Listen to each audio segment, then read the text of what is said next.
Hello ma'am. हाय रोनक। कैसे हो आप? मैं अच्छी हूँ। मैम आपको पता है जो आपने मुझे डिवाइड एंड रूल का जो फॉर्मूला सिखाया था, कॉलेज में सिर्फ मैंने किया उसे और कोई नहीं कर पाया। क्या बात है यार। नमस्कार, मैं हूँ रानी चैटर्जी। आप लोगों का फिर एक बार स्वागत करती हूँ क्राइम चक्र के एक नए एपिसोड में एक नई कहानी के साथ। इंसान के मन में पल रही जलन कई बार उसे ऐसा कुछ करने पे मजबूर कर देती है कि जिससे इंसानियत खत्म हो जाती है। आज के समाज में जुर्म ने अपने पैर ऐसे फैलाए हुए हैं जिसे देख के हमें अपने इंसान होने पर शर्म सी आती है। ये कैसे समाज की ओर हम बढ़ रहे हैं? आज हम आपको जुर्म की एक सच्ची घटना पर आधारित कहानी के नाट्य रूपांतरण के जरिए समाज में पनप रही नफरत से रूबरू कराएंगे।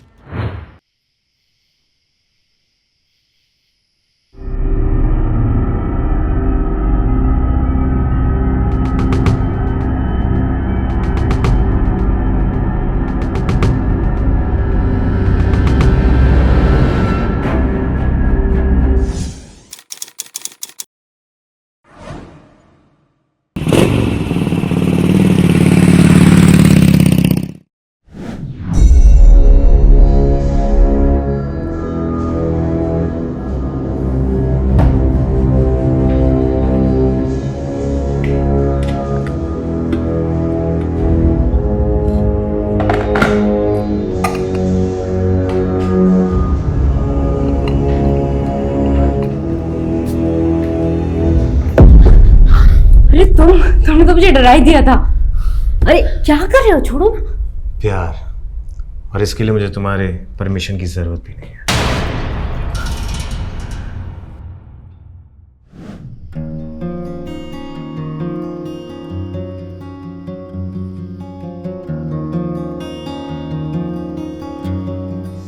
आहा क्या खुशबू है।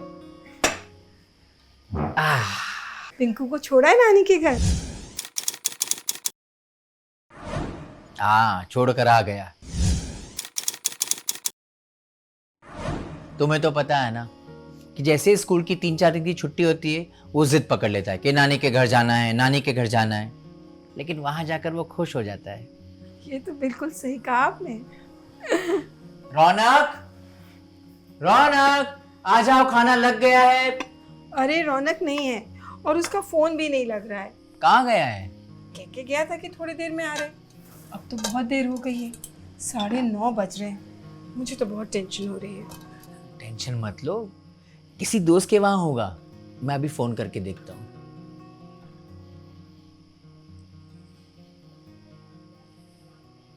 हाँ देव बेटा, मैं रौनक का पापा बोल रहा हूँ। रौनक वहां है?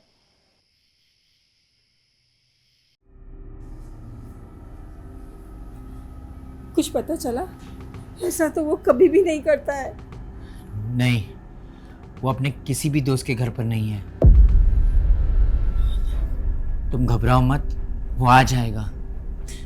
मुझे बहुत टेंशन हो रही है, कहीं वो किसी मुसीबत में ना फंस गया हो।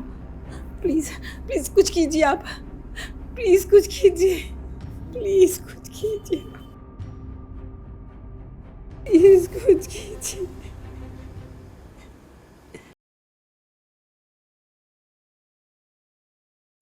मिडिल क्लास फैमिली में अक्सर बच्चों का एक समय के बाद घर से बाहर होना और उनकी कोई खबर ना मिलना परिवार के लिए चिंता का विषय होता है। कहाँ रह गया होगा रौनक, जो कभी इतनी देर रात तक बाहर नहीं रहता।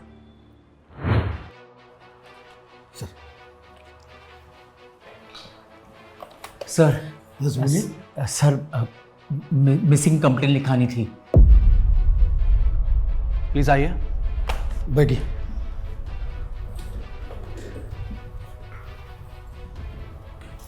जी कहिए, कौन लापता है? मेरा बेटा रौनक आज शाम से घर से बाहर गया, अभी तक घर नहीं लौटा है। कितने साल का है आपका बेटा? सिर्फ 17 साल का। आ जाएगा, वो किसी दोस्त के पास गया होगा। क्या है कि हम लोग 48 घंटे पहले किसी की मिसिंग कंप्लेंट नहीं ले सकते। लेकिन सर आज तक ऐसा नहीं हुआ है। जब भी लेट होता था तो वो फ़ोन करके बता देता था, और आज तो रौनक का फ़ोन भी नहीं लग रहा है। सर प्लीज़, सर कुछ कीजिए सर।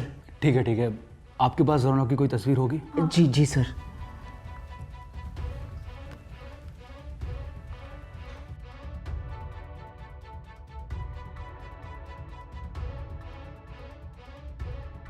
ये फ़ोटो को सभी थानों में सर्कुलेट करवा दो। सर। आप लोग फिक्र मत कीजिए, हम उसका पता लगा लेंगे। जी शुक्रिया सर। लीजिए। शुक्रिया।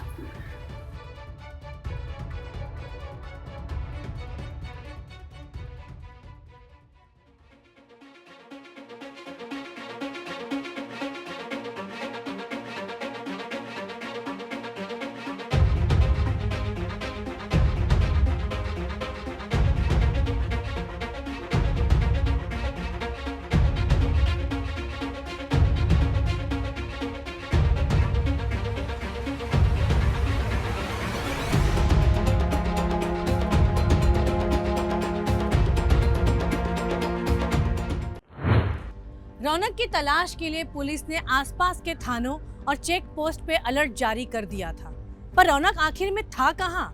अचानक ऐसे रौनक का कहीं फंसा होना क्या ये किसी जुर्म की ओर इशारा करता है? इस केस में नया मोड़ तब आया जब किडनैपर की एक चिट्ठी रौनक के घर वालों तक पहुंची।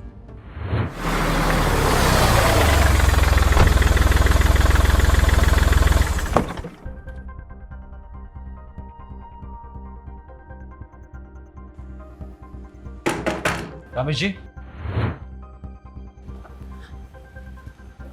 क्या हुआ? आपने फ़ोन किया था?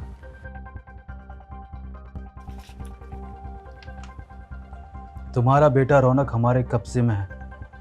अगर उसे जिंदा देखना चाहते हो तो 20 लाख रुपए तैयार रखना और अगले खत का इंतज़ार करना।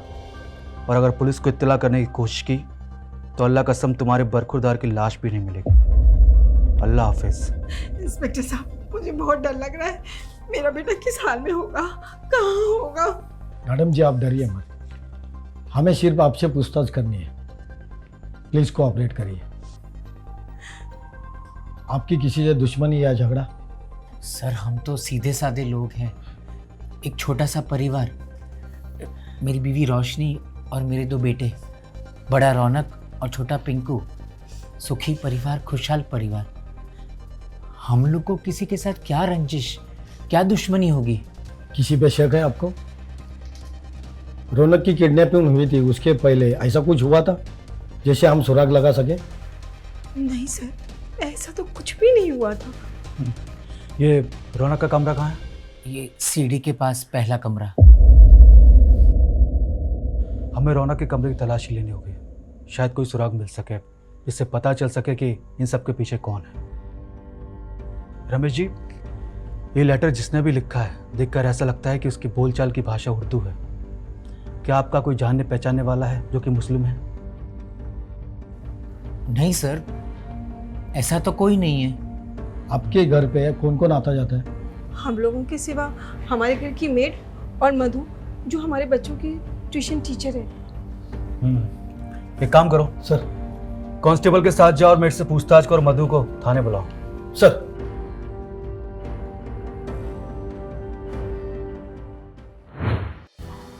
आइए। सर, यह है मधु जी, रौनक की ट्यूशन टीचर। बैठिए। सर मैं रौनक की ट्यूशन टीचर पहले थी, अभी मैं उसके छोटे भाई पिंकू को पढ़ाती हूँ। कोई खास वजह? सर खास वजह तो कुछ नहीं है, बस वो हायर क्लास में चला गया है और मैं 10th तक के बच्चों को ही पढ़ाती हूँ। आपको तो पता होगा ना, रौनक किडनैप हुआ है, इसलिए आपको यहाँ बुलाया। हाँ सर मुझे पता है, और मुझे बहुत ज़्यादा टेंशन भी हो रही है कि रौनक किस हाल में होगा। मधु जी, रौनक ने कभी कुछ आपसे शेयर किया कि वो किसी प्रॉब्लम में है, या आपको क्या लगता है कि रौनक की किडनैपिंग के पीछे किसका हाथ हो सकता है? क्योंकि आप उसके घर पे काफ़ी आती जाती रहती हैं। जी सर, आना जाना तो लगा ही रहता है, क्योंकि हफ्ते में 5 दिन मैं उसके भाई को पढ़ाती हूँ और पहले मैं उसको भी पढ़ाती थी, तो काफ़ी सालों से आना जाना लगा रहता था सर। पर सर रौनक ने मुझसे कभी कुछ शेयर नहीं किया। इनफैक्ट वो तो बहुत ही अच्छा बच्चा है सर, ना ही किसी के साथ कोई लड़ाई है, ना ही कोई प्रॉब्लम। अच्छा, रौनक का कोई मुस्लिम दोस्त या जानकार था? देखिए, अगर आप कुछ जानती हैं तो प्लीज़ हमें बताइए, ये रौनक की ज़िंदगी का सवाल है। सर रमेश जी और रोशनी जी के एक फ्रेंड है, वो मुस्लिम है और उनका पहले काफ़ी आना जाना भी था। पहले मतलब? सर पहले मतलब अभी शायद उनके बीच में कुछ प्रॉब्लम चल रहा है, क्योंकि रमेश जी को उनका घर आना और रोशनी जी से बातचीत करना शायद पसंद नहीं था। ये इनका कोई नाम है? सर नाम तो मुझे याद नहीं है। और सर हाँ, एक और चीज़, रोशनी जी की जो मेड है ना, वो भी मुस्लिम है। ठीक है, आप जाइए, अगर कुछ ज़रूरत पड़ी तो आपसे कांटेक्ट करेंगे। ठीक है सर, थैंक यू। ये मेड के बारे में कुछ पता चला? अब तक नहीं सर। फिर रमेश जी और रोशनी जी का कौन फ्रेंड के बारे में पता लगा? सर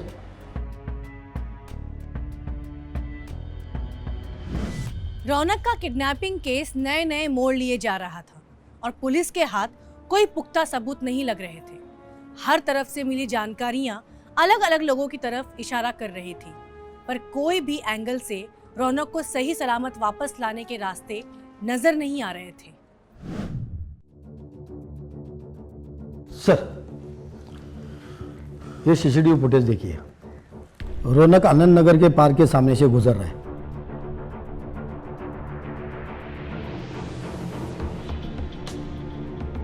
और उसके आगे के रास्तों में कैमरा नहीं है, तो उसके आगे वो कहाँ गया पता लगाना मुश्किल है।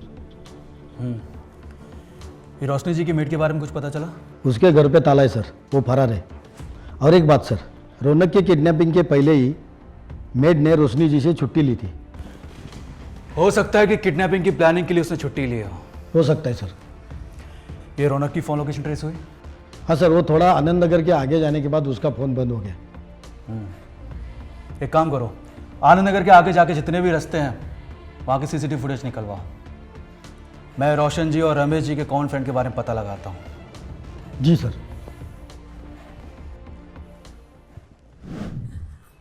आखिर क्या ऐसी बात थी जो रोशनी जी और रमेश जी छुपा रहे थे?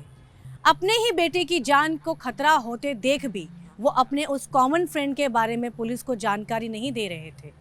और आखिर रोशनी जी की मेट कहाँ थी? क्या ये सारी गुत्थियां आपस में जुड़ी हुई हैं? पता नहीं मेरा बेटा रौनक किस हाल में होगा। तुम पैसे देकर उसे वापस क्यों नहीं ले आते? अरे लेकिन मैं वापस कैसे लाऊं रौनक को? उस चिट्ठी के बाद किडनैपर ने ना फ़ोन किया है ना कोई और चिट्ठी भेजी है। कुछ भी करो, रौनक को ले आओ। उसके बिना मैं नहीं जी सकते। कुछ भी करो।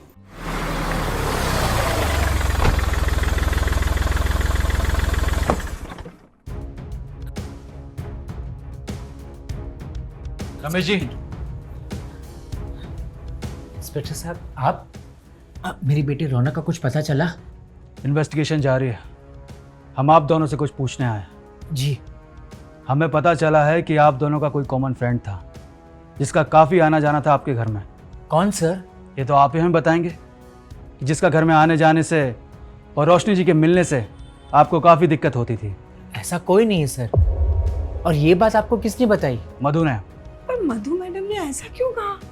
वही तो पता लगाना है कि वो झूठ बोल रही हैं कि आप दोनों। सर हमारे बच्चे की जान जा रही है और आप है कि हम पर ही शक कर रहे हैं। देखिए, पूछताछ करना हमारा काम है और क्राइम करने वाले के चेहरे पर नहीं लिखा रहता है कि उसने क्राइम किया है या नहीं। सर हम लोग सच कह रहे हैं। ऐसा कोई फ्रेंड नहीं है जिसके बारे में मधु मैडम बता रही है। ठीक है, वो तो हम पता लगा ही लेंगे।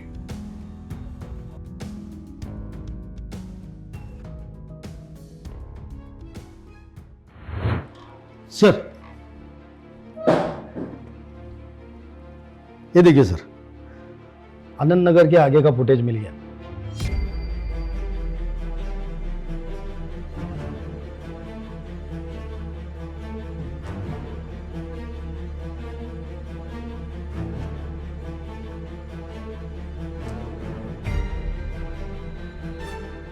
इसमें तो दिख रहा है कि ये बाइक वाला रौनक से बात कर रहा है और फिर दोनों साथ में निकल गए।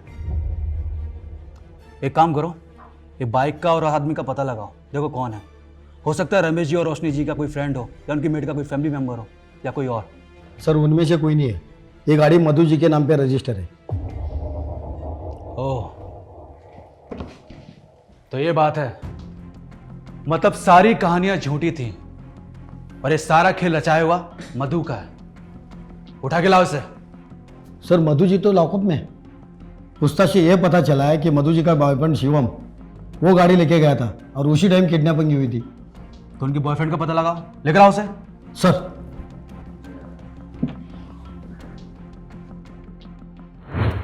रौनक किडनैपिंग केस ने अचानक एक अलग मोड़ लिया। आखिर मधु जी जो एक टीचर हैं, उन्होंने पुलिस को गुमराह करने की कोशिश क्यों की और रौनक कहाँ है? इस किडनैपिंग के पीछे की वजह क्या थी? पुलिस ने इस सारे सवालों के जवाब ढूंढने के लिए मधु जी के बॉयफ्रेंड शिवम की तलाश शुरू कर दी और जल्द ही वो पुलिस के हाथों पकड़ा गया। कहाँ है रौनक? बोल। मार दिया मैंने उसे। क्या मार दिया? हाँ, जिस दिन मैं उसे किडनैप करके लाया था उसी रात मैंने उसे मौत के घाट उतार दिया। जब तूने उसे किडनैप पैसों के लिए किया तो मारा क्यों? कौन कहता है कि मैंने उसे पैसों के लिए किडनैप किया था? मैं उससे नफरत करता था। मेरी मधु के आगे पीछे घूमता था, वो उससे चिपकता था।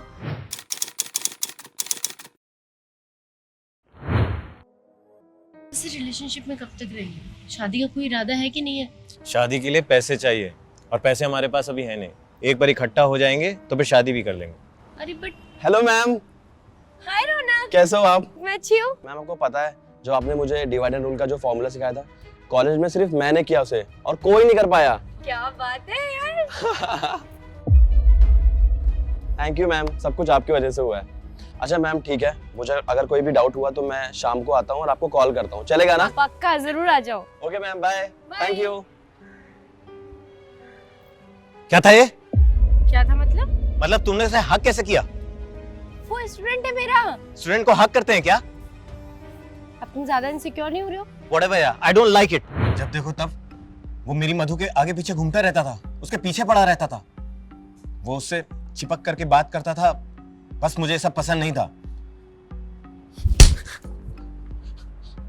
तूने अपने दिमाग की गंदगी के चक्कर में एक मासूम की जान ले ली। रौनक की बॉडी कहाँ है? कैसे मारा उसको?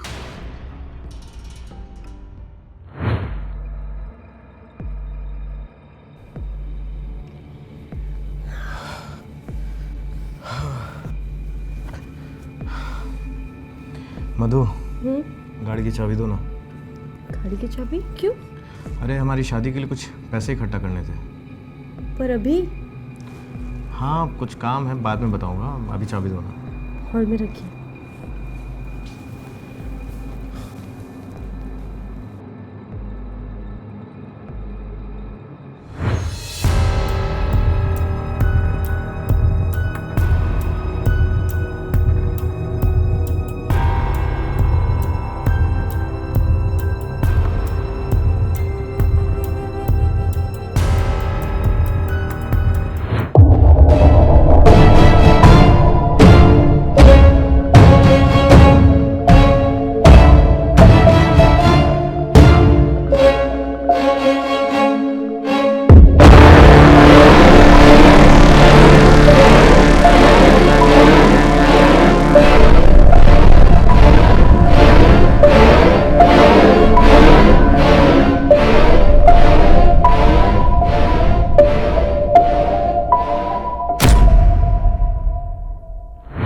शिवम ने पूछताछ में बताया कि कैसे उसने बहुत दिनों से शुभम के घूमने और आने जाने का टाइम नोटिस कर रखा था और मौका मिलते ही वो रौनक से मिला और उसे किसी काम के बहाने से रौनक को एक खाली कमरे में ले गया और वहां उसकी बेरहमी से हत्या कर दी।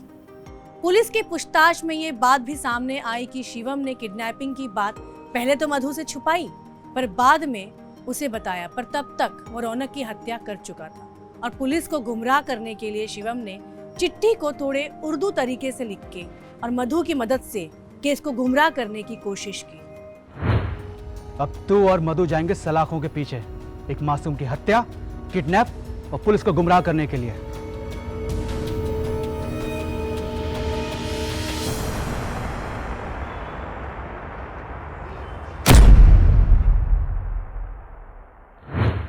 तो इस कहानी में आपने देखा कि कैसे एक जलन की भावना ने इतने बड़े अपराध का रूप ले लिया।